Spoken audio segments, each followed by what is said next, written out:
Hey everyone, excited to talk to Rich Mironov today, who is a product guru, but also a smoke jumper. Rich, was hoping that you could share a little bit about what makes a smoke jumper. What is the smoke jumper? Sure, and it's borrowed really from the Canadian Forest Service, maybe other forest service as well. When there's a really big forest fire, they parachute some of the firefighters behind the lines, behind the fire, to knock down the fuel and dig trenches and stuff.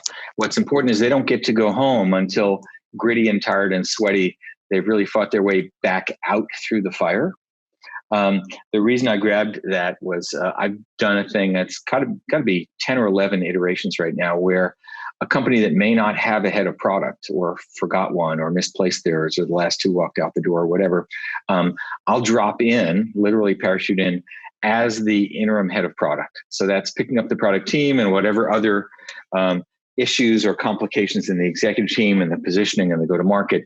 And it's a combination of straightening things out in the very short term and then helping them figure out who they really wanted to hire for the full-time permanent job and make sure I've interviewed and reviewed those folks so they get somebody good.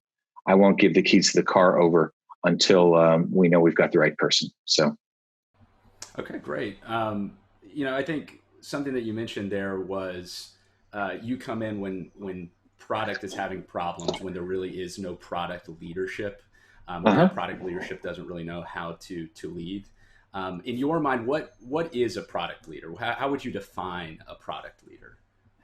So the simplest thing for me, and I use the phrase product leader sort of precisely so that I know what I'm talking about, just simply somebody who's managing a team of product managers or product related folks. Sometimes that includes some designers and whatever.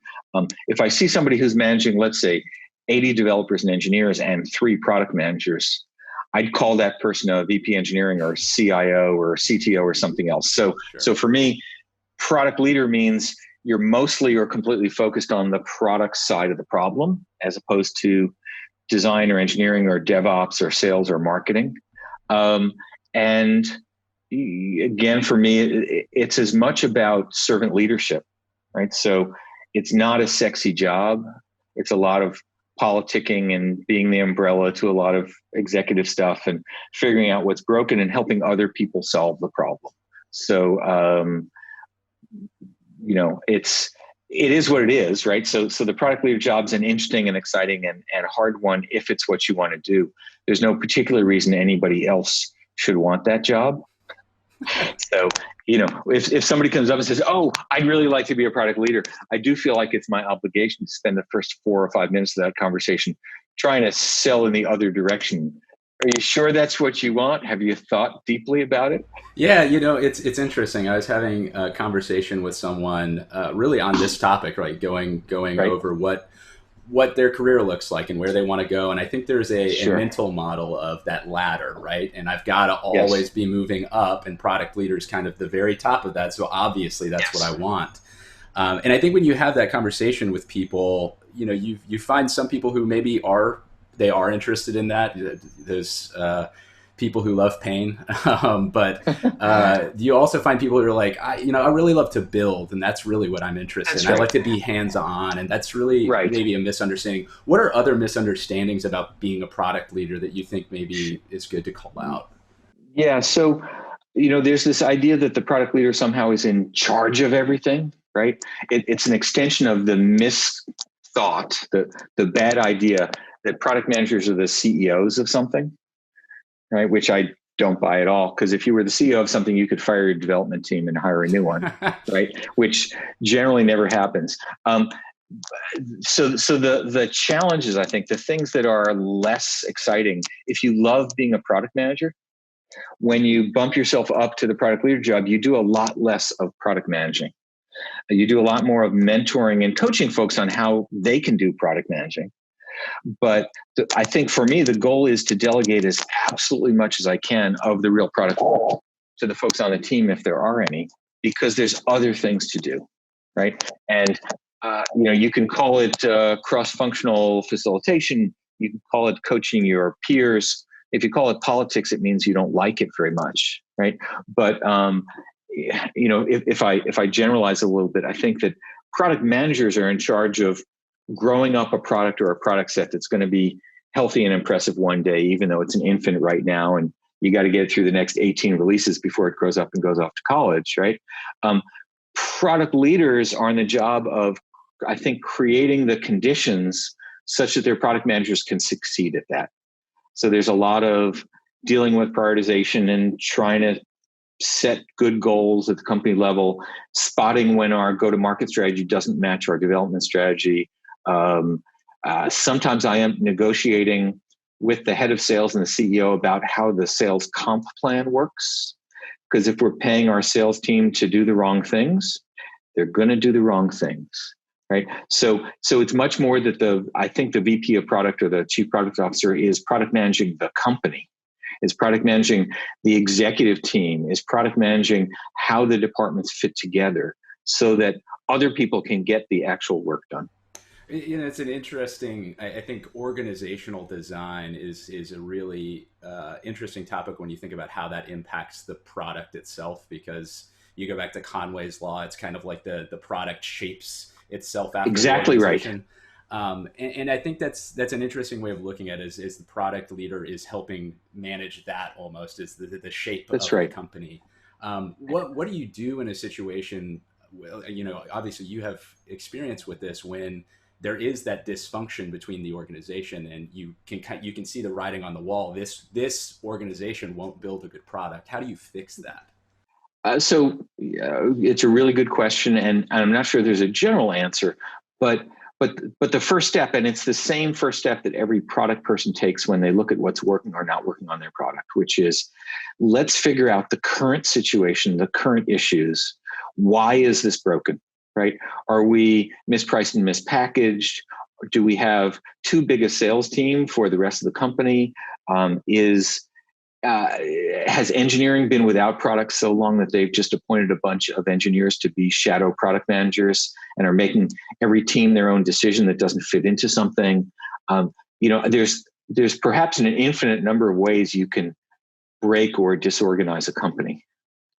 And so I'm going to look at that. I do spend a lot of time on org charts and how folks line up against each other. So a good example here is where the product managers are not matched against development teams, but against sort of initiatives. And what that sets everybody up for is you've got 3 big, important corporate initiatives, each of which needs work from each of your 7 development teams. And you've got 3 or 4 product managers, each of whom is busy trying to elbow their coworkers out of the way so they can get the thing out of each of the teams they need, right? So that sort of violates the idea that product folks own the backlog and the decisions and the priorities, and that there's got to be one person, ideally not an engineer, not a developer, who's in charge of shielding that team from crazy inputs and executives and one-offs and all this stuff. So who's the person who's looking out for that team and making sure it's being productive if we built the wrong product organization and we're cross-hatched in a way that every product manager is incented to cut their peers off at the knees? Yeah, that's a really interesting problem. I guess in your experience, have you seen that happen for specific reasons? Is there a reason that the company evolves that way? Is it engineering skill set? Is it just the wrong approach to product? What is the root cause? I see a lot, and maybe it's the majority of the companies I see, because folks don't call me when things are going well, right? So there's a bit of a selection bias here, but I particularly see folks who are forming companies and have never either seen or been part of a product organization or seen a product organization that works. And so they pick up some book or they get a friend to share them a chart or a picture, whatever. If the CEO came out of the sales side of life, and they don't all, but many of them believe that selling is hard and building product is easy, because they do, then you're often going to have product managers, product marketers lined up against segments or markets or regions instead of products. So we nominate somebody to be the product manager for Europe. Well, that's okay if we're going to build completely different products for Europe. But if you've got the Asia Pacific and European and North American product managers duking it out to figure out what their teams are going to build, that's pretty unhealthy. right? And it doesn't help engineering. On the other side, sometimes I see engineering organizations where the teams they're not whole product teams, they're not whole development teams, they're by function. So we have a machine learning team and a front end team and a back end team and a database infrastructure team. And what that means is anytime you want to get anything done, you have to get 5 teams to line up and get things in their roadmaps or on their schedules or in their sprints, backlogs, whatever it is. And it's nearly impossible to get anything done. I see that when the head of engineering came in from some IT organization from a non-software company. They hired IT director from a bank. And I use the words carefully because if you're a software company building software for money, you have an engineering organization. And engineering, by the way, is a profit center because when you build good software, people give you money. If you're from a bank, you have an IT organization and a CIO who runs a cost center. And so you're always trying to have cheaper teams, fewer developers, not so many designers. Can we get them younger and less expensive, right? So if you drag that across in the sort of resource pool model, you end up with teams that can't be product managed because none of them actually deliver anything by themselves that's valuable. Right. Again, there's lots of variations, but I observe over and over and over and over again that if we take good, talented people and we put them in broken organizations where they can't succeed, they fail. So if I see 1 or 2 product managers out of the 8, let's say, who are struggling, I'm thinking about coaching and mentoring. If I see 8 of the 8 who are failing, I think it's unlikely that the company had the statistically odd choice of hiring the 8 worst product managers on the planet. Something else is going on, right? The sales VP won't let product folks talk to customers. That sounds like a leadership problem. Or marketing hates sales and sales hates marketing because marketing gives sales lots of leads and sales decides all of the leads aren't qualified, right? If you're the product leader, you don't have a dog in that fight, but you better be coaching and leading and figuring out a way to get those folks to have a drink together or the company fails, right? So when I put the product leader hat on, I'm looking at how the company works, how the market works. Does our economics hold up? Not so much what does one product, one feature do, but is that aligned with what everybody else is doing? So a lot of soft skills, a lot of organizational analysis. Where is it broken? Why is it broken? Are we paying people or rewarding them for doing the wrong thing? And just to close out the thought, if that is interesting and exciting and floats your boat and gets you to the office every day, then the product leader job is a great fit, right? But if coming into work every day is about shipping a new version of the product that makes your end users love you, then maybe that's not a promotion you want. Yeah, and I think that's it's an interesting balance because I think obviously, especially in companies that are having problems, the ones that you probably go into more often than not, that's where you have to spend your time. If everything's kind of going, then maybe you can be a little bit more supportive and involved in individual product pieces and kind of help and coach that way.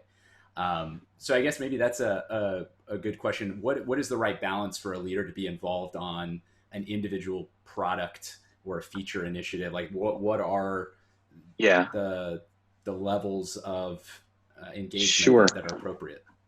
I think there's a few cases to chase down here. So one is if you hire junior product folks on your team, or maybe first timers, newbies, right? Product's really hard. It's a lot of experience and sort of case method. And can we piece together something that's going to work for our market? I find very few best practices that are portable. So if I hire somebody on my team who's new, who hasn't done this before, I think I have to allocate a couple of hours every single week for the first 6 months or more to coach them through things, talk through deliverables, critique their work, help them think like product folks in the privacy of some closed office or conference room. So nobody else has to know we're doing that and they can take credit for all the good outcomes, right? Another thing I see the product leaders have to do, if you've got good, strong product folks on your team, they're each probably advocating strongly for their product or their piece of the product or their portfolio, but the company has to have an overall strategy. So whether the product leader creates that strategy or just pushes other people to do it, how do we get alignment across products, across portfolios, so it makes sense? There's an old joke that if you don't do that, what we see is that we ship our org chart, right? So the customers see 9 products with 9 names and 9 different pricing schemes and 9 sets of features and whatever's, and they don't know what to make of it. It looks like a company assembled by acquisition, which it might be. If you're shipping your org chart, then your product leader is not putting enough collective strategy and collective goals or OKRs or whatever it is in place. And then probably the last thing is there's a lot of succession planning to do here. So I've been fired more than a couple of times. One of the things I'm always thinking about is if I needed to leave tomorrow or they let me go tomorrow or whatever, how are we going to move somebody up into the role or go outside for somebody to take over because the work must get done. And I think it's an interesting way to kind of segue into the present moment. I think there's a lot of people who are evaluating their careers. And I think, let's say they do want to be a product leader. They kind of view that journey with a couple of milestones along the way, kind of thinking about what their career looks like and how they want it to look. Getting fired, getting laid off is kind of a bump in the road, if you will. Yeah. How do you handle that? Well, it's a character building opportunity, as we say. I think if you get fired for the right reasons, it's okay. And let me back up a step and say I was fired a couple times as an employee. I'm not at all worried about being fired as a smoke jumper because I'm the last call they could make and I'm going to give them good advice. And if they don't want to take it, I'm out the door, which gives me a lot of short-term positional authority to push for changes that need to be made, which I couldn't do as an employee. Because you know what? I'm done when I'm done. And if it's now, that's fine. I won't let the door hit me on the way out. But if you're looking to keep your job, you've got to be a lot more gentle or politically savvy or astute about what kinds of changes you can make when, spending lots of times with your VP level peers to make sure you understand them and where they're coming from.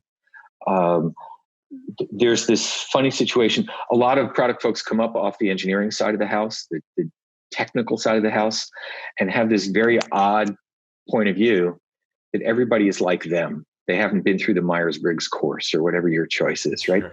And so the fact that sales and marketing people are looking for you to get to the answer right away and not explain how you build a watch, right?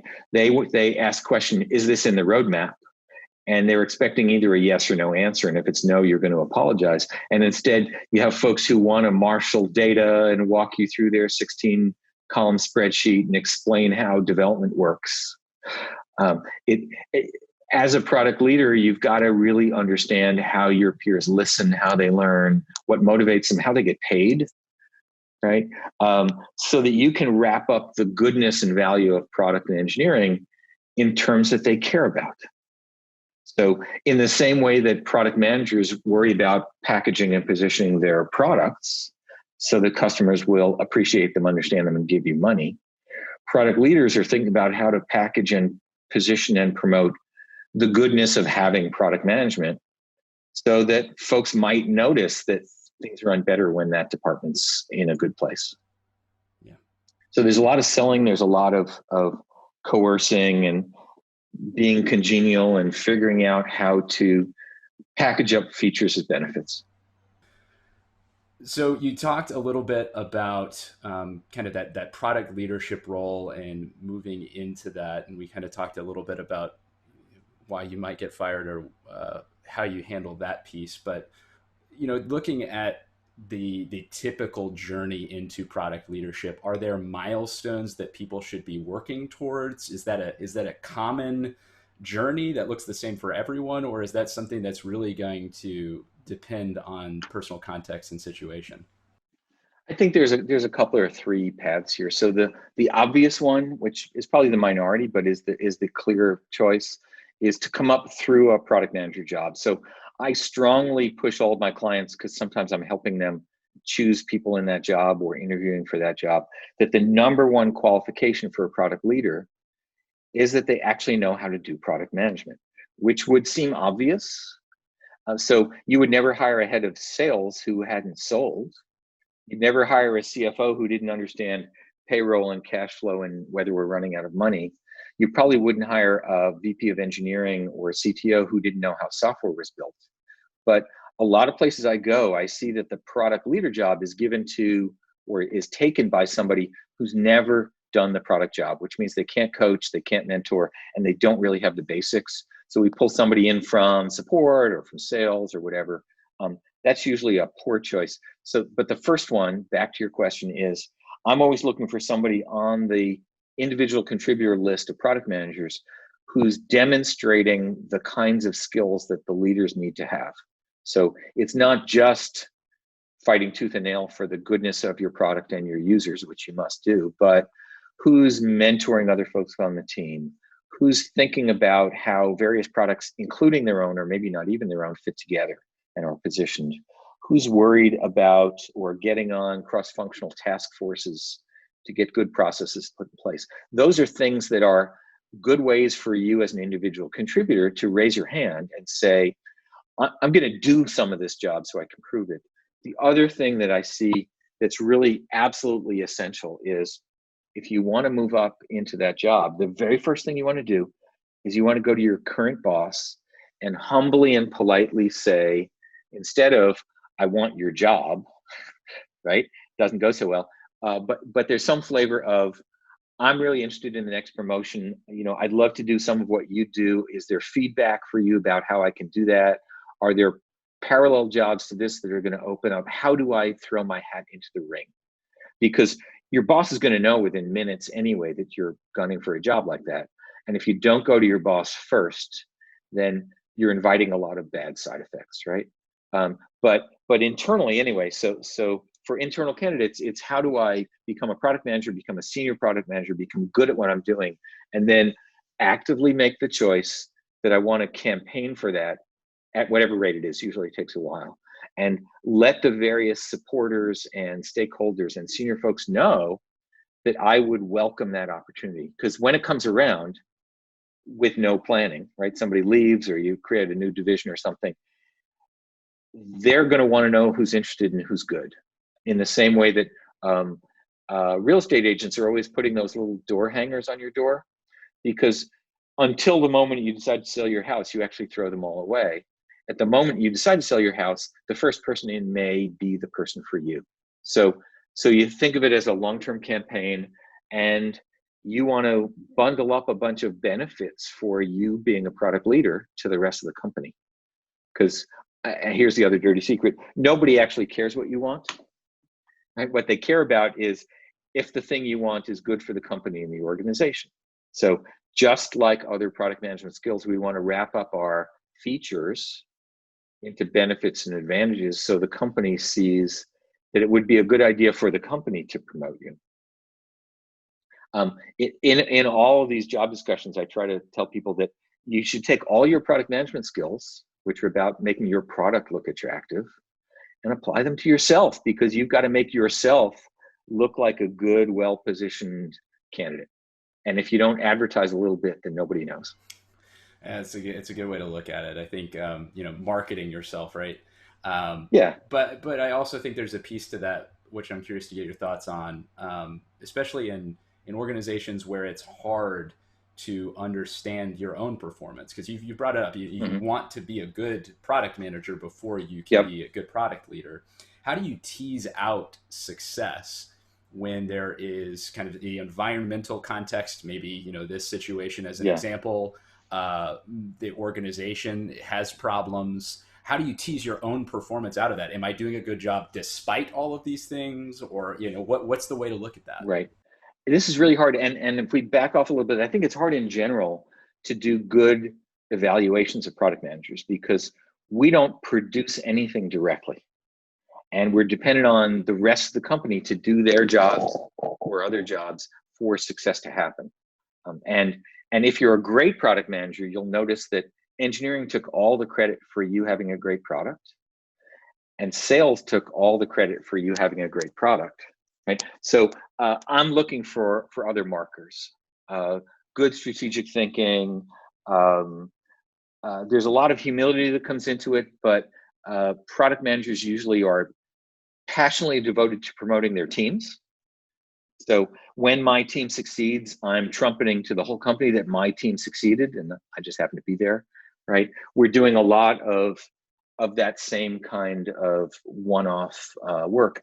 But again, if I think about the numbers, so in a company of 6 or 20 product managers, if there's a couple of folks not succeeding, it's probably about them.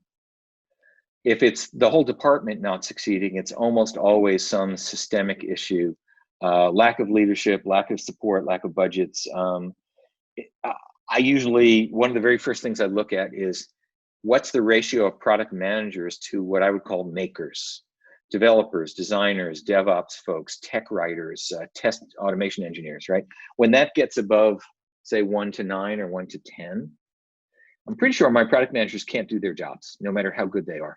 So if I walk into a shop and it's 80 people on the development side and 4 product managers, I know they're failing. Now, there's a lot of ways we can see that failure, depending on where they're, which way they're leaning. But I know that none of them are doing a good job, and I need 4 more, and ideally 4 good ones. So I think, again, if product leaders are thinking systematically, you want to look at the patterns. So are the different product managers failing in the same way? Can nobody get engineering to commit to what we're asking them for? Or is sales not letting us get contact to customers, in which case that's a leadership issue. If you've got a couple of products with poor strategy, poor positioning, poor pricing, or poor go-to-market, that's, well, first it's a coaching mentoring opportunity. And then I usually talk about promoting folks to some other department, right? So when I parachute in, I usually spot about half the folks in the product team who really aren't product folks, but are trying and won't make it. So I look right away within the first week or 2 to give them a promotion to some other department where I think they could succeed, and backfill them with folks who are product folks. If you looked at an engineering, a software development team, and you noticed that half the folks on a team had never built software and were having trouble, you might reach similar conclusions. It's a hard conversation to have. I think, I mean, at least for me, I'm an optimist, which is maybe a bad thing, but I tend to look at people and say there's potential here. It may just take a lot of coaching. What is the thing that you seize upon that says, okay, right, this person, it's just not going to work? So let's go for the good stuff, right? So things I'm always listening for. People who either are talking with a lot of real direct end users. Notice I didn't say talking to sales about what end users want, right? But good product people are urgent and desperate and hungry to talk to the real users of their real stuff, right? And either they're doing that, or there's a blocker that I can help remove, or they don't know how, but they're really eager for me to show them how and get it set up, right? Those are people I want to keep.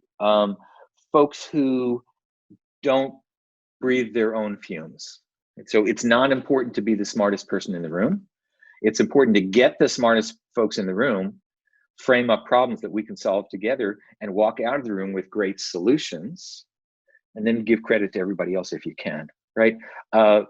Product folks try not to take other departments personally. Sales said this about me, they talk trash about me. Well, that's what salespeople do, right? Support's really frustrated because we didn't fix all of the bugs for all of the tickets this week. Yeah, that's right. But we love and respect them for who they are and what they do, because they're not us, right?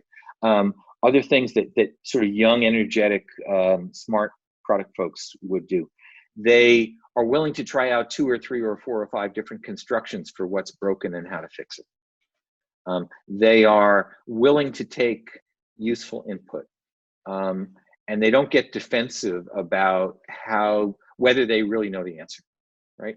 The other side is often I see subject experts who've been moved into products. So, I was one of the company founders and I invented our 6-factor authentication product, and nobody understands 6-factor authentication the way I do, especially our users and our customers. So I don't need to ask customers what they need.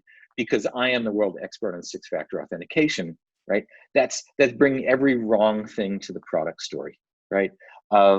Likewise, folks who are focused on getting things done on time instead of doing the right things. I want to move those folks into program or project management jobs or some kind of engineering support, because it's critically important we get things done on time. But that's not what product does. Product's job is to get the right things built in the right order as fast as we can. It's never on time. Right. And then maybe the last thing is, you got to be willing to leave your ego at the door. I have an MBA way back in the day, much to my shame, whatever. And I like hiring MBAs, but not right out of business school. So if you spent the last 2 years reading cases that all started with, you're the CEO of, you show up thinking you're smarter than everybody else, that you're really the CEO, that you're going to call the shots, be the boss, right? That's no way to get anything done as a product manager. So if you can't leave your ego at the door, then, right, there's other jobs for you. So I'm listening for the soft skills, the willingness to be wrong, the digging in for the answer, the letting other people talk. Of course, you got to be wicked smart, right? You don't have to be an engineer or developer, but if you're working on B2B enterprise stuff, maybe that helps. And so, honestly, I sit everybody on my team down for an hour each in the first week. The smart ones know that's really a job interview, right? The other ones explain to me why none of the other departments want to help them and they can't get anything done. So, more than anybody who's in a full-time leader job, I have to make some very quick judgments about who's a keeper because they already know how to do the job, keep them. Who do I have optimism about and seems to have the right stuff, and I'm going to give them 3 months or 6 months of coaching and mentoring. And the third group, where we're going to find something they're good at, we're going to open up some spaces and hire in some people who already know how to do the job. That's hard. That's a really hard conversation. Rarely would I let somebody go in the first 2 weeks because everybody's good at something. But part of my job is to sit folks down and say, I think you're really, really talented at a bunch of things that are not product. So let's go find those for you.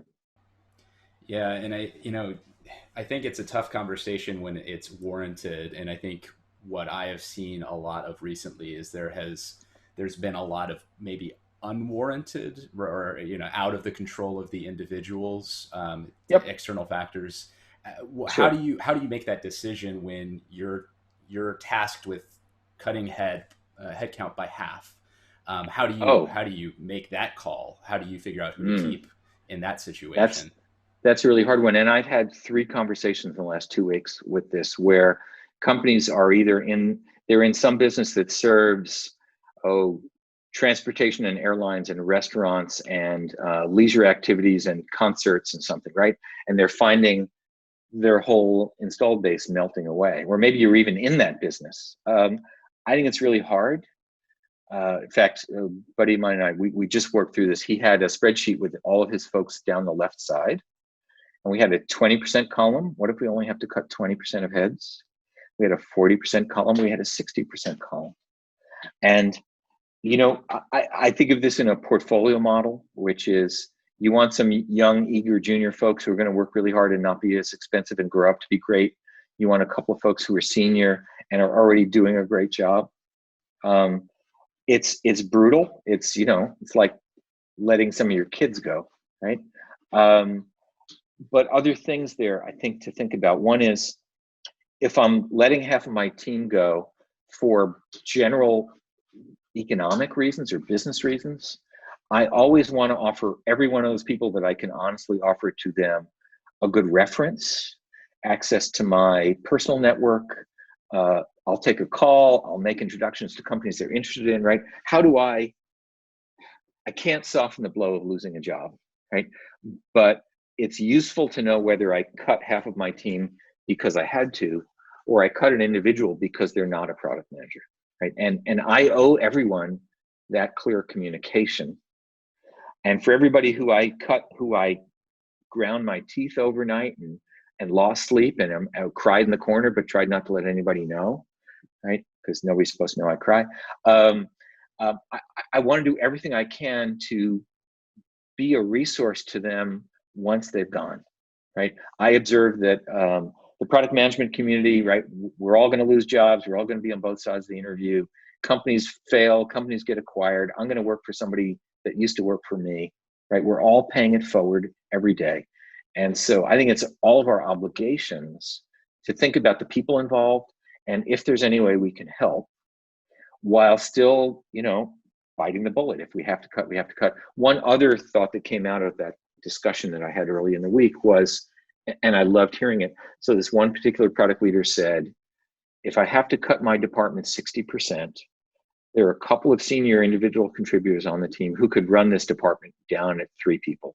So I think I may lay myself off before I lay one of my senior folks off. And that's the kind of empathy, and you bring your humanity to the job, not just, I'm from a private equity firm and we're chopping 50%. Right. If you can't do that, if you can't treat your direct reports as your children and your products as your grandchildren, then there's probably some easier job to do. Yeah.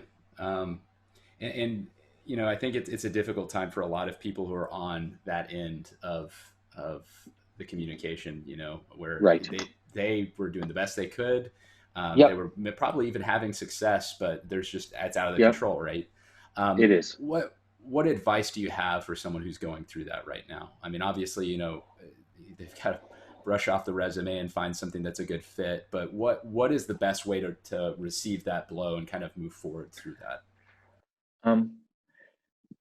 If you were paying attention, it probably wasn't a surprise, right? So a lot of us on the product side think about revenue and economics and what's happening in the market. Good, sharp folks, are going to get called in the room, and if there's a bottle of water and a tissue box and nobody else, right, where it's going. The things I would recommend, first of all, this is hard to say, but it's really important. Try not to be emotional in the meeting, especially if you think you're going to get fired next week. This week is a really good time to get through all of your personal traumas and planning, right? Because there's some things you're going to want to ask for in the meeting, especially if you've anticipated it, that your boss who has to let you go and is unhappy about it should want to give you in the meeting, but you're going to forget to ask for. Things like, let's agree on the story that you're going to tell and I'm going to tell when somebody calls you for a reference. Okay. Now that's worth a lot. It's not about money, but you would like to get your boss to agree to say, we did a big departmental riff and I didn't fire Rich because he was incompetent. I fired Rich because we had to let half the department go. I would hire him again if I had the choice, right? If you and your boss can agree on that, that's worth a lot. Other things, sometimes you're 10 weeks away from vesting your first options, right? And it's really not much skin off the company's nose to agree to do that. But if you forget to ask, they're not going to, right? You might not have a laptop at home that works, right? And the company's going to just recycle your laptop anyway, or, right? So you want to think about not getting your job back, because that's not going to happen, right? But there's a whole series of reasonable negotiations and things. You want, you have a vacation planned and you'd like to extend your employment to the end of the vacation. I don't know, right? But one wants to look inside and say, what are the reasonable requests that my boss should reasonably want to give me in the moment when they're the weakest, because frankly, they're hating this too, right? Yeah. And to sort of pre-game that, or, talk it through with somebody. I would ask them if they would be willing to help me find my next thing. If they say no, then you know that they really didn't tell you the real reasons. And then it's okay to be pretty broken up. right? So find people you trust, find people that are your friends or your coworkers that aren't going to judge you. Do some crying if you have to, right? I would say go out for a drink, but right now that's harder. And reach out to your whole network. So last thought on that. I see a lot of people who think they're going to get a job by applying online to job sites and to career pages. I think that is the least efficient way on the planet of getting a job. Figure out what companies are hiring or you're interested in. Reach out, use LinkedIn, use your friends, get your network busy. Find some folks at that company who aren't the hiring manager. Call them, take them out to breakfast, pick their brains. On the one hand, ask them if they would recommend that a friend work at that company, because sometimes they'll say no. Oh yeah, our CEO had a bad childhood and I think I'm leaving and I can't, right? I can't recommend. Or, right? Or it's a great company. And then you get to ask things like, well, what are the big issues that product is wrestling with there? So that when you get the interview, you're smart, you know what's going on, you've done your homework, right? People are your great source of support and networking. Reach out to anybody that you enjoyed working with before, even if they're not going to help, just so you can find out how they're doing and thank them, right? It's a human endeavor. Find 20 people who are going to listen for open jobs that might fit you, and they're your human Google search network, right? I find folks who depend on online electronics, they just don't get what they need, or they were very lucky. No, it's a good point to call out, and I think in general that seems to be the what I've seen drive the most success, right? Is doing everything you can to demonstrate you want the job. Yes, and sometimes that is being persistent when people are saying, hey, buzz off. It's just kind of, I want to talk. Right. I just want to talk. That's right. And know if you're in a sales call or a learning call, right? So if you're talking to somebody who's not the hiring manager, your job is to learn things and figure out how to proceed and to listen respectfully and to offer help to the person at the other end in some way if there's some way you can help them. So it's an even dialogue, right? Yeah, the hiring manager you're selling, by the way, they're selling too, right? They want to convince you it's a great company and you want to convince them you're a great candidate. You'll get a lot more truth and honesty out of folks who work at the company and aren't your interviewers. So I guess, to kind of wrap up, this is a time where I think a lot of people are going through that interview process. I mean, either you just lost your job and you're looking for your next product team, or you're trying to fill roles on your product team with a number of candidates that are interested in looking now. Right. What, for that process from an interview perspective, what advice do you give to hiring managers who are looking to hire the best product people? How do you get the most out of that 30 minutes or an hour that you're talking to a candidate? Yeah, I'm always listening and looking for folks who've done their product homework, right? So if you're a product manager, I expect when you come in for the interview, you've downloaded my product. If it's something you can download, you've tried it out, you have suggestions and thoughts about maybe we mispriced it or we're in the wrong channels, right? You as a candidate should be demonstrating to me in the interview your product skills. Now, you don't have to be right. You don't actually have to know what's broken about my product, but I'm sniffing around for your ability to pick up my product in not much notice and have some thoughtful point of view on it, right? That's as opposed to somebody who sits themselves down in my office, having already gotten an interview because I saw the resume, and asks me what my company does, right? Again, it's nearly identical to if you were going to launch a product, what work would you do before you started engineering working on the product, right? If you're going to come in for an interview at my company, how can you think about my needs, my company needs, which products we're going to work on, new markets, new opportunities, I don't know what, right? Bring some ideas that show me that you can think like a product person. And I don't actually care if they're right, but the most valuable people on my team are the ones who spot a problem in the company, spend some time trying to figure out what's broken, maybe come back to me and say, here's what we saw, what do you think? And then come up with approaches that might fix it, right? That's what product managers do. And if you come into an interview ready to do that for your, prospective employer's products, well then, gosh, I think you're a product manager, right? And it seems obvious, but I've been through thousands of these candidate interviews on the phone and in person, and the vast majority, the 85%, sit in the chair and wait for me to lead the discussion.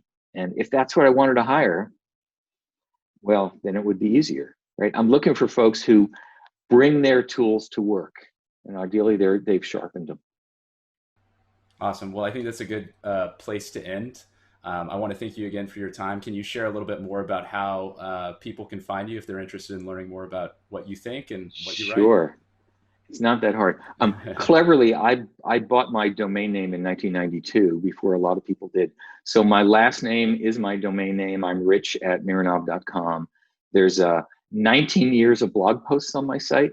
There's something like 100 recorded talks and podcasts and presentations. There's a bunch of stuff. Everybody should just take it and use it. There's a mailing list for anybody who didn't get enough. And LinkedIn, I'm pretty easy to find on LinkedIn. So anybody who's a product person, come find me. Awesome. Well, thanks again, Rich. We appreciate it. Good. It's my pleasure.